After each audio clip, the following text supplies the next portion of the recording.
Bem-vindos à última aula sobre as equações de Maxwell e o magnetismo na matéria. Na aula de hoje, a gente vai ver sobre o ferromagnetismo, a última propriedade. Antes da gente iniciar, eu gostaria de recomendar para vocês fortemente que vocês acompanhem esses vídeos com as notas de aulas que eu disponibilizei para vocês aqui na descrição do vídeo, e que vai ser um complemento e que vocês vão conseguir de forma mais efetiva compreender esse assunto. Ademais, qualquer dúvida que vocês tiverem, qualquer pergunta, vocês podem deixar aqui nos comentários de qualquer um dos vídeos que eu vou responder. Então, existem na natureza materiais que eles exibem fortes efeitos magnéticos. São, por exemplo, o ferro, o cobalto e o níquel. Esses tipos de materiais, eles são ditos materiais ferromagnéticos. Nesses materiais ferromagnéticos, eles já contêm momentos magnéticos atômicos permanentes. Mesmo na ausência de um campo magnético, os momentos magnéticos dos átomos deles, eles se tendem a se manter alinhados paralelamente, mesmo na ausência de um campo magnético. E isso se deve a um fenômeno chamado de acoplamento de câmbio, onde eles mantêm esse alinhamento permanente. Só que esse fenômeno é um fenômeno completamente quântico, no qual os spins, certo? Eles não são cancelados como consequência da estrutura dos elétrons dos elementos dos materiais ferromagnéticos. É interessante notar também um outro fenômeno interessante nos materiais ferromagnéticos, que caso a gente pegue esse material e eleve a temperatura dele e ultrapassando ele de um valor crítico, na qual esse valor crítico é chamado de temperatura de Curie, que, por exemplo, para o ferro, a temperatura de Curie ou uma temperatura crítica é de 770 kelvins. Se a gente ultrapassar esse valor, o que vai acontecer? A agitação térmica dentro do material vai prevalecer sobre o acoplamento de câmbio, no qual, como a gente viu, o acoplamento de câmbio, ela que faz com que tenha esse alinhamento permanente, mesmo na ausência de um campo magnético. Então, a agitação térmica, ela vai prevalecer e o acoplamento de câmbio vai perder, fazendo com que esse material ferromagnético, ele vai deixar de ser um ferromagnético e vai ser um material paramagnético, na qual os dipolos eles vão passar a se alinhar apenas na presença de um campo magnético, certo? Assim, mesmo assim, sendo de forma parcial, como a gente viu na aula anterior.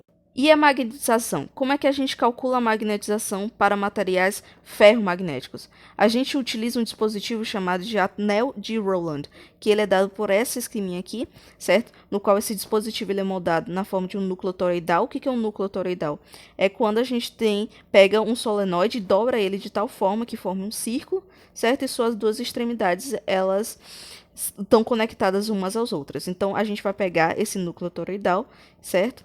E é feito nesse núcleo um enrolamento de uma bobina primária, que eu vou chamar essa bobina primária de P, certo? Que ela possui N espiras enroladas nesse núcleo toroidal, certo? Então, se nesse núcleo não tiver um ferro existente nele, certo? Esse núcleo eu posso calcular o campo magnético que passa no interior, essa bobina primária, e a gente viu nas aulas anteriores que a gente calcula o campo magnético utilizando a lei de Ampère, que é dado por essa expressão, certo? Onde, só um adentro, esse termo aqui, já que a gente está usando muito μs, né?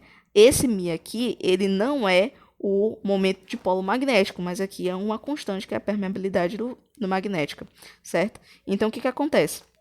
Como a gente está lidando com um núcleo circular e a gente tem aqui uma integral de linha, então a integral de linha para esse caso aqui, ela simplesmente é a circunferência dessa seção circular. Então, essa integral é justamente 2πr.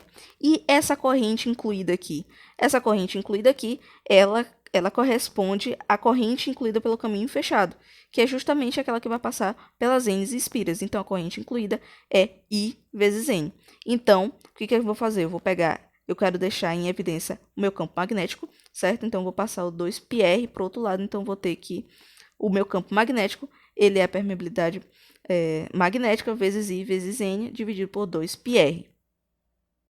Mas como existe um núcleo de ferro, né, nessa bobina primária, certo? O campo magnético no interior desse enrolamento primário, ele vai ser muito maior do que o resultado anterior. Assim, a gente pode escrever que existe um campo magnético efetivo, que ele é uma ele tem duas componentes, o resultado anterior, mais um outro termo que eu vou chamar de um campo magnético M, né, que é o campo magnético associado ao alinhamento dos dipolos magnéticos do ferro, certo? Onde ele vai ser proporcional à magnetização do ferro. Em outras palavras, a gente quer dizer que ele está associado ao momento magnético sobre uma unidade de volume. Então, o que acontece? Para a gente calcular esse campo magnético efetivo, a gente vai usar um segundo enrolamento, uma segunda bombina secundária, que eu vou chamar essa bombina secundária de S, certo? E essa bombina eu vou considerar que ela tenha uma resistência RS, certo? E que ela tenha N espiras.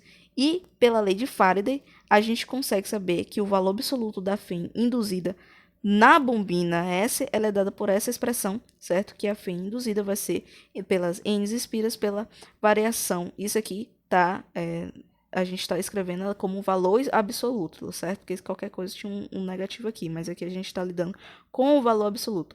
Então, ela é dada pela variação do fluxo, a variação temporal do fluxo, né? E como o campo total ele é perpendicular ao plano da bombina S, certo? Então o fluxo magnético é o quê? É justamente o campo magnético multiplicado pela área do anel de Rowland, certo? Então o que a gente vai fazer?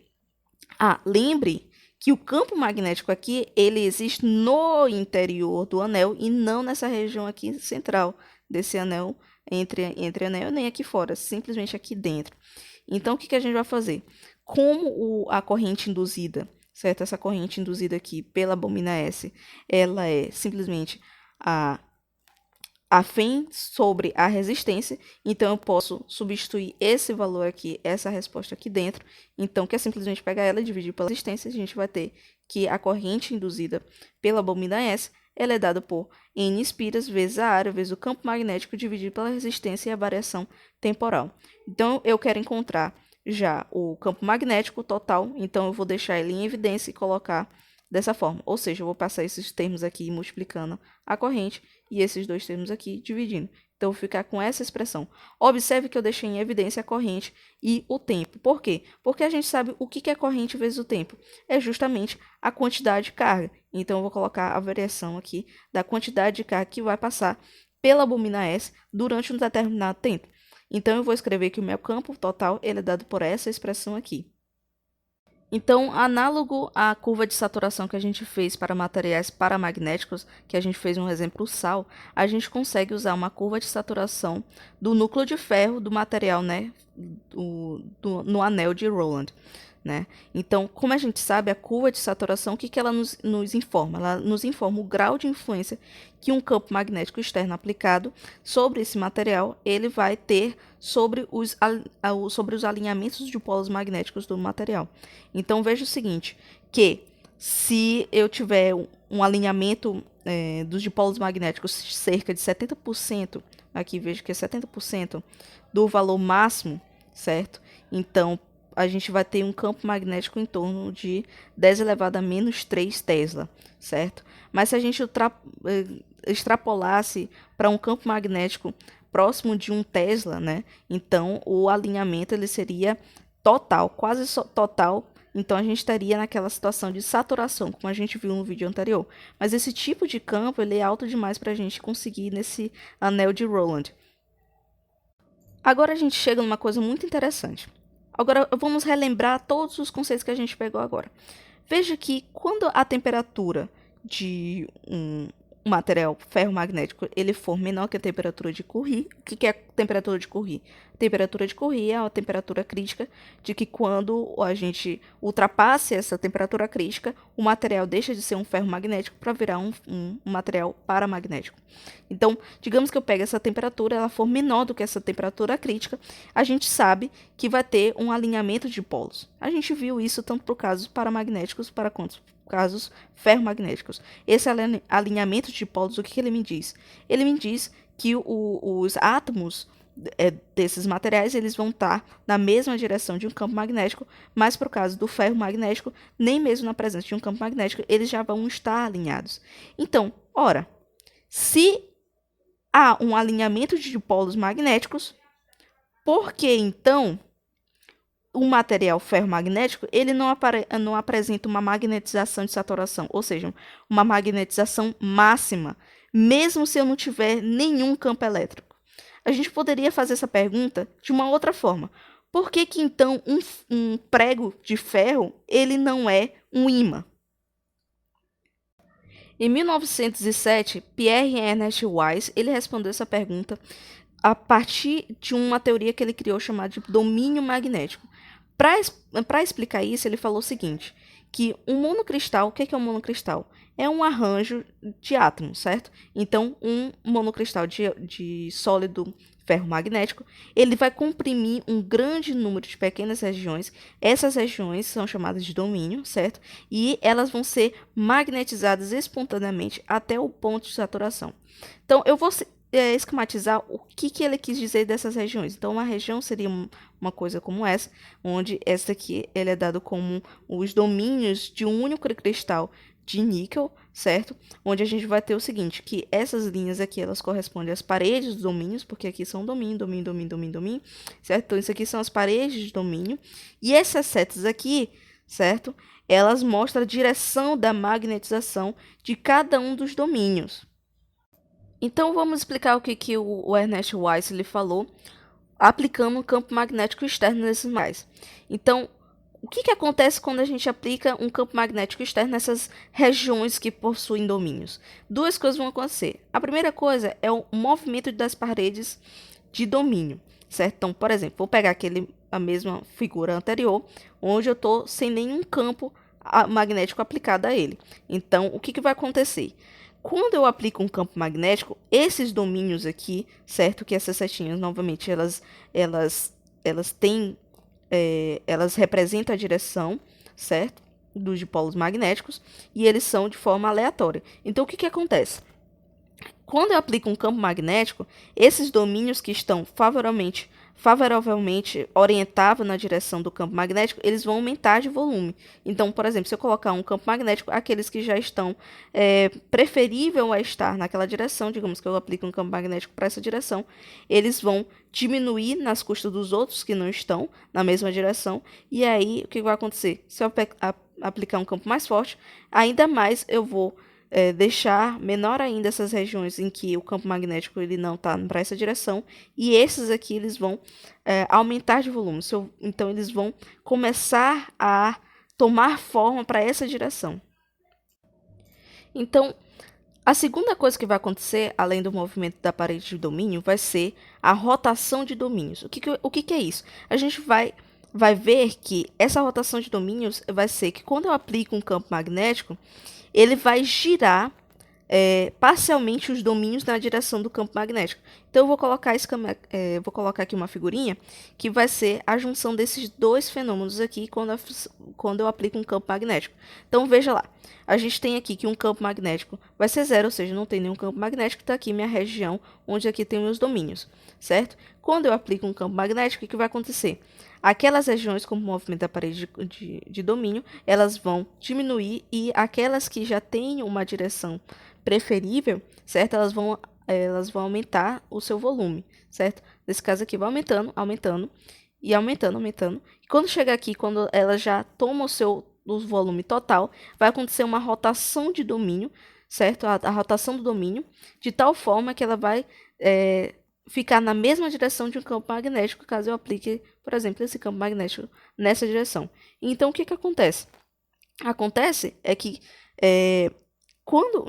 resumindo o que eu estou falando, então, se a gente juntar o efeito de acoplamento de câmbio e o movimento de domínio, a gente conclui que esse material ferromagnético, submetido a um campo magnético externo, obviamente, ele vai adquirir um grande número de dipolares magnéticos na direção do campo. E caso o campo nele não for uniforme, o material ferromagnético ele vai ser atraído para a região onde o campo magnético ele é mais intenso. Também existe um outro fenômeno muito interessante nos materiais ferromagnéticos. Então vamos lá. Se esse material ferromagnético ele for magnetizado até a saturação, né, e eu pegue e tire o campo magnético externo dele, o que vai acontecer? Alguma magnetização vai permanecer dentro desse material, certo? Mas se a gente quiser reduzir a magnetização a zero, o que eu tenho que fazer?